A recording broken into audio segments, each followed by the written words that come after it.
मछली पालन से जुड़ी जानकारियों के लिए अभी सब्सक्राइब करिए Prabhat Kumar fisheries expert YouTube channel को और बेल आइकन दबाकर ऑल सेलेक्ट करिए सारे वीडियोस की नोटिफिकेशन सबसे पहले प्राप्त करने के लिए। दोस्तों, मछली पालन के ऊपर तो आपने अनेक वीडियो देखी होंगी और आपने बहुत सारा ज्ञान भी अर्जित कर लिया होगा। और शायद आपने कभी मुर्गी पालन के ऊपर भी वीडियो देखी हो, जो पोल्ट्री फार्मिंग होते हैं, पोल्ट्री फार्म्स होते हैं, उसके ऊपर भी वीडियो देखा हो, या पोल्ट्री फार्म के बारे में भी जानते हो। और शायद आपको लगता हो कि मछली पालन अलग चीज है, पोल्ट्री फार्म अलग चीज है। लेकिन एग्रीकल्चर की एक विधा, जैसे इंटीग्रेटेड फिश फार्मिंग कहा जाता है, उसके अंतर्गत या उस विधा के माध्यम से आप मछली पालन और मुर्गी पालन को एक साथ इंटीग्रेट करके, एक साथ करके दोनों कामों को, मछली पालन के खर्च को कम कर सकते हैं, साथ ही मुर्गी से प्राप्त होने वाली अतिरिक्त आय को भी प्राप्त कर सकते हैं। यानी खर्चा कम आय ज्यादा। कैसे होता है ये इंटीग्रेटेड फार्मिंग, जिसके अंदर हम मछली और मुर्गी को एक साथ पालन करते हैं? क्या इसकी मेथड होती है? कितनी लागत आएगी? कितना आपको मुनाफा होगा? कैसे करना होगा? कल्चर मेथड क्या है? मुर्गी की कौन सी प्रजातियों को पालना है? मछली की कौन सी प्रजातियों को पालना है?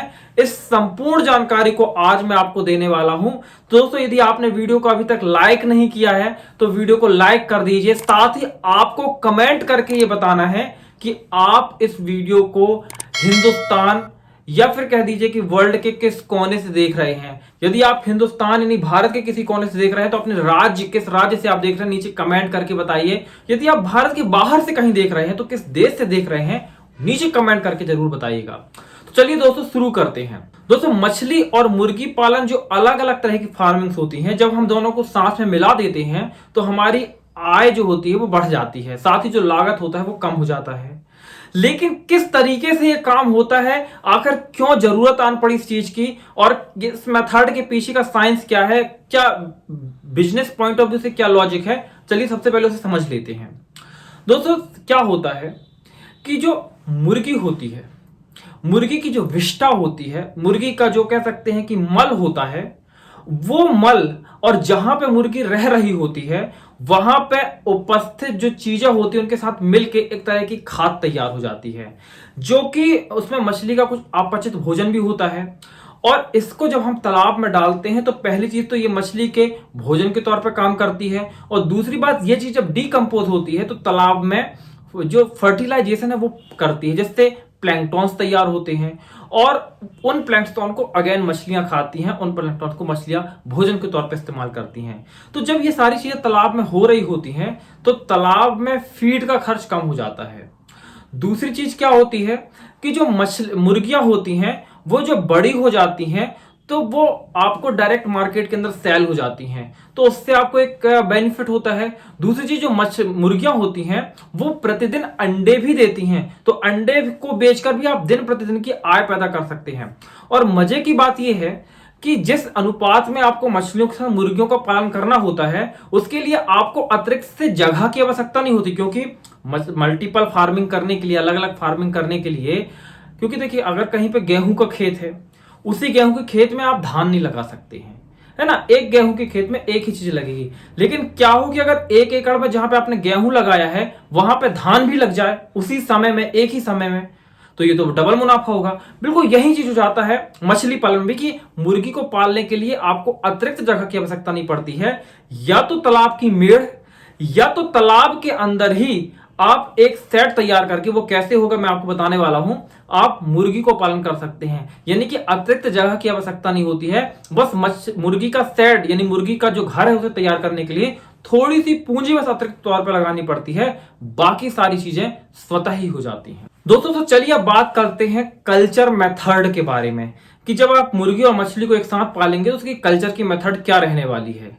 देखिए, कल्चर की 2 मेथड हैं। पहली चीज कि जब आप मछली के साथ मुर्गी पालन करते हैं तो या तो आप जो मुर्गी का फार्म है या फिर मुर्गी घर है वो तालाब की मेड़ में एक सॉलिड जमीन में बनाएंगे, यानी तालाब के कहीं किनारे आप बना सकते हैं। या तो दूसरा ऑप्शन या कल्चर मेथड होती है जिसके अंदर तालाब के अंदर ही खंभों को गड़ाकर उसके ऊपर एक प्लेटफॉर्म तैयार किया जाता है और उसके ऊपर आप मुर्गी का फार्म तैयार कर सकते हैं। दोनों ही स्थितियों में आपको किस तरह के फार्म की तरफ जाना चाहिए, वो मैं आपको समझाने वाला हूं। दोस्तों, यदि आप मछली पालन के बारे में ठीक ठाक थोड़ा जानकारी रखते हैं, वाटर क्वालिटी मैनेजमेंट के बारे में ठीक जानकारी रखते हैं, तो आप जिस मेथड का यूज कर सकते हैं वो ये कि आप तालाब के ऊपर ही खंबे को खड़ा करके उसके ऊपर प्लेटफॉर्म बनाएं और उसमें मुर्गी फार्म को तैयार कर लें। इससे क्या होगा कि जो ऊपर का प्लेटफॉर्म होगा ना, वो जालीदार होगा, जिसकी वजह से जब मछलियां विष्ठा त्यागेंगी तो वो जो विष्ठा है यानी कि मुर्गियों का जो मल है वो सीधे तौर पर तालाब में जाके गिरेगा। जो पहले स्तर पर तो मछलियां भोजन के तौर पर इस्तेमाल करेंगी, और दूसरे स्तर पर जब वो तालाब के नीचे जाके डीकंपोज होगा तो उससे मछलियां जो होती हैं, जिससे प्लैंकटन तैयार होता है, वो खाद के तौर पे काम करता है। लेकिन चूंकि मैंने कहा कि यदि आपको मछली पालन का पूर्व ज्ञान है, पहले से कुछ ज्ञान है, वाटर क्वालिटी मैनेजमेंट का ज्ञान है, तो आप इस मेथड की तरफ जाइए। क्यों? क्योंकि मछलियां, जो मुर्गी फार्म होता है वो तालाब के ऊपर ही होता है और 24 घंटे मुर्गियों का जो विष्ठा है वो तालाब में गिरता रहता है। ऐसे में क्या होता है, जो विष्ठा ताजा होता है वो तालाब के अंदर जाके डीकंपोज होता है, यानी सड़ता है। पहले सड़ता है फिर खाद बनता है। तो जब सड़ता है तो पानी के अंदर अमोनिया, नाइट्रेट, नाइट्राइट जैसी टॉक्सिक गैसें रिलीज होती हैं, जिससे पानी प्रदूषित हो जाता है। कभी कभी पानी बहुत ज्यादा हरा हो जाता है, और जब पानी प्रदूषित होता है तो मछलियों में मोर्टिलिटी देखने को मिलती है। तो यहां पे यदि आप तालाब के ऊपर ही सेट तैयार कर रहे हैं तो इस बात का ध्यान रखें कि आपको वाटर क्वालिटी मैनेजमेंट का ज्ञान होना चाहिए। यदि आप नए फार्मर हैं तो मैं आपको सलाह दूंगा कि आप तालाब की मेड़ में एक मुर्गी घर तैयार कर सकते हैं और उसमें मुर्गियों को आप रख सकते हैं।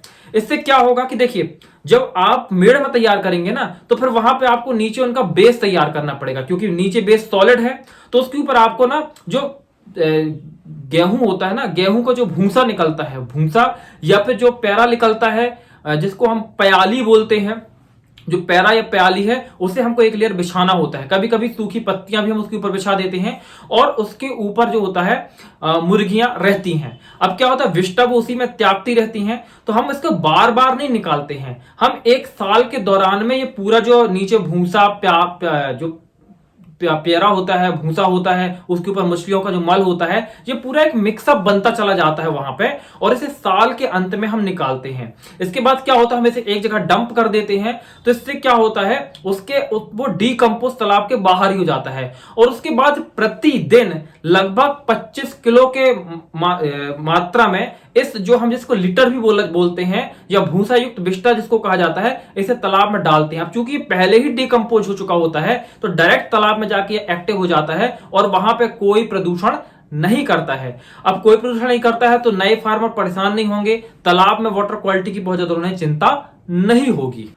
दोस्तों, यहां पे यदि आपके मन में एक सवाल आ रहा होगा कि यदि आपके पास एक निश्चित मात्रा में तालाब है और आपको यदि 1 टन जो भूसा युक्त विष्ठा है, जिसे लिटर भी कहा जाता है, उसकी आवश्यकता है, तो कितने पक्षी या वर्ड या मुर्गी आपके पास होनी चाहिए? तो लगभग 30 से 40 जो वर्ड होते हैं उनका जो एक मुर्गी फार्म बनता है, वहां से एक साल में 1 टन के लगभग ये विष्ठा तैयार हो जाता है। तो यहां से एक आप अंदाजा लगा सकते हैं कि साल में आपकी क्या रिक्वायरमेंट है, उसके अकॉर्डिंग आपको क्या पक्षी रखने चाहिए। हालांकि मैं आगे अभी चल के इसको और डिटेल में एक्सप्लेन करने वाला हूं। लेकिन दोस्तों, यदि हम एक स्टैंडर्ड मानक की बात करें, यदि आपके पास 1 एकड़ का तालाब है तो कितनी मुर्गियों को आपको शेड के अंदर रखना चाहिए? तो 1 एकड़ के तालाब के लिए लगभग 200 से 300 जो मुर्गियां होती हैं वो पर्याप्त हो जाती हैं। यहां पे अगर 200 से 300 मुर्गियां की हम स्टॉकिंग की बात करें तो आपको लगभग जो 3 से 4 सप्ताह के चूजे होते हैं उनको आपको सबसे पहले तालाब में, ये कह सकते हैं अपने मुर्गी फार्म में लेके आना चाहिए, और वहां पे उनको ये बात का ध्यान रखिए कि उनका टीकाकरण करवा दीजिए।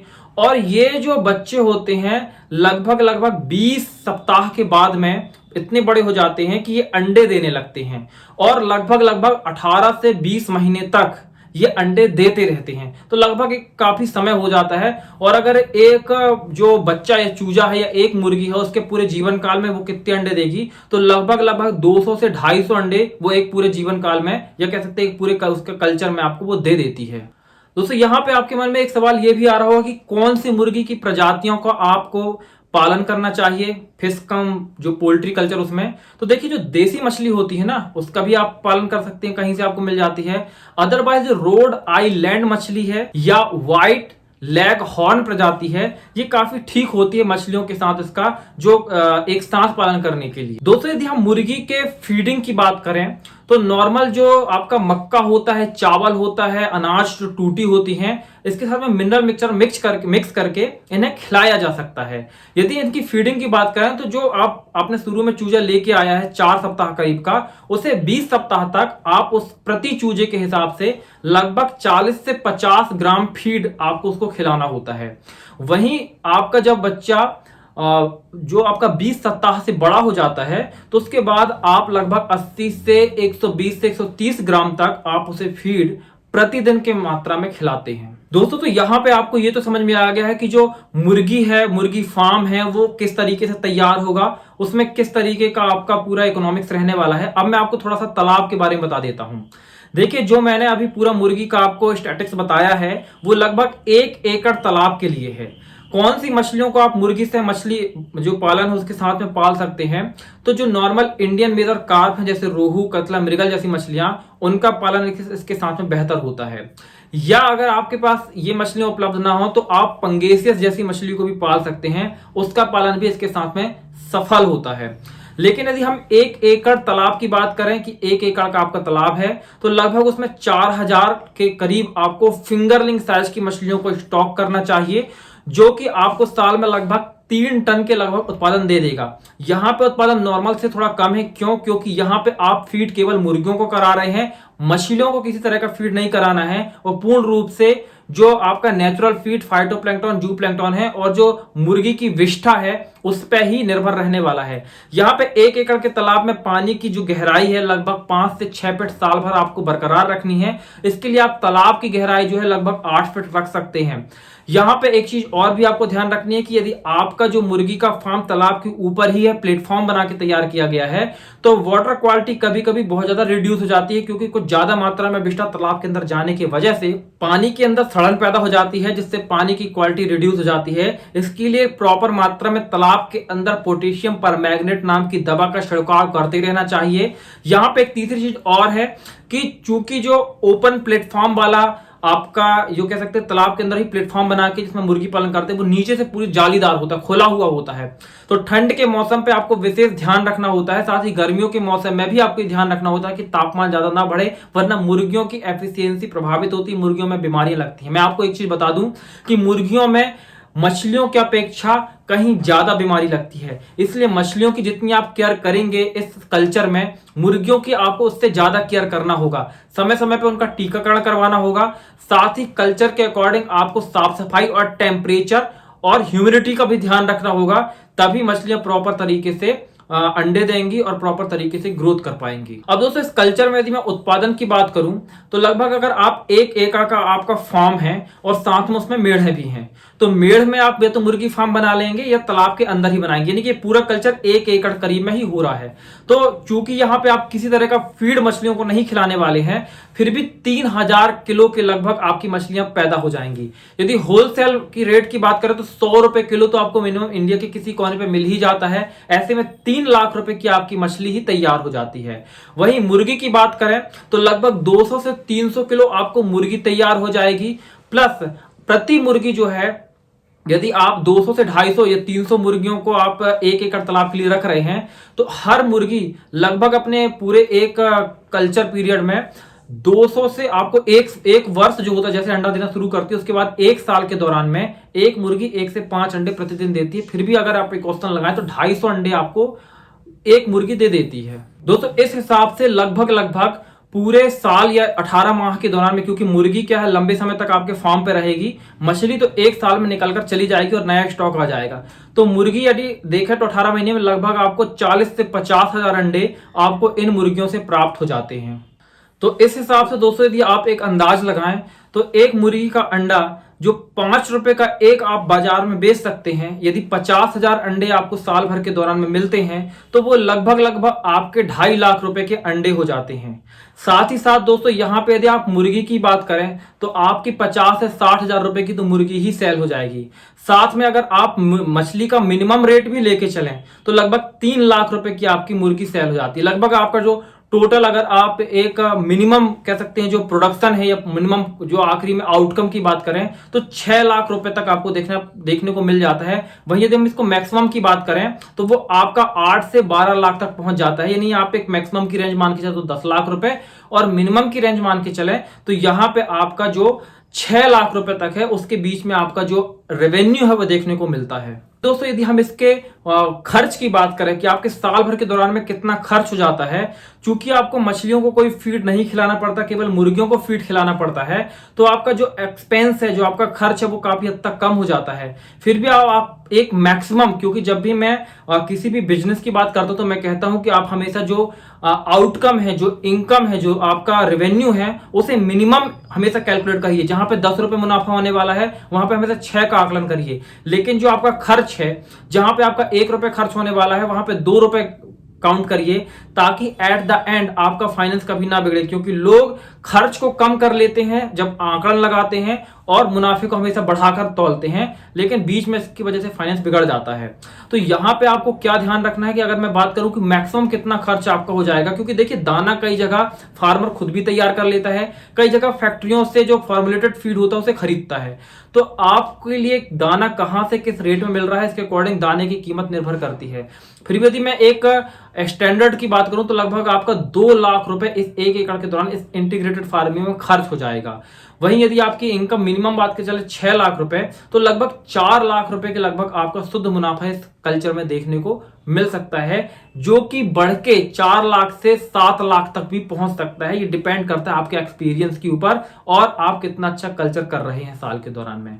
तो मेरी दोस्तों दी गई जानकारी आपको पसंद आई होगी। यदि दोस्तों आप हमारे साथ जुड़ के विस्तार पूर्वक मछली पालन सीख कर हमारी कंसल्टेंसी के साथ में एक सफल मछली पालन करना चाहते हैं, एक सफल मछली पालक बनना चाहते हैं, तो आप हमारे 0 to 1 ऑनलाइन ट्रेनिंग कोर्स को ज्वाइन कर सकते हैं, जिसमें हम आपको मछली पालन के संबंध में एक कंप्लीट जानकारी देते हैं, जहां पे तालाब निर्माण से लेके तालाब से मछली को निकालकर बाजार में बेचने के बीच में जितनी भी चीजें होती है हर एक चीज के बारे में विस्तार पूर्वक समझाते हैं।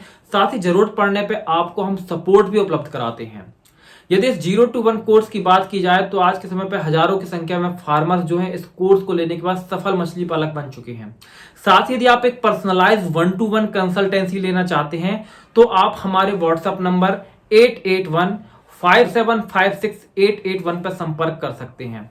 उम्मीद है दोस्तों ये वीडियो आपके काम आया होगा, आपको पसंद आया होगा। मिलता हूं आगे ऐसे ही किसी वीडियो में मछली पालन के संबंध में ऐसे ही किसी इंफॉर्मेटिव नॉलेज के साथ में। तब तक के लिए दोस्तों जय हिंद, जय भारत, वंदे मातरम।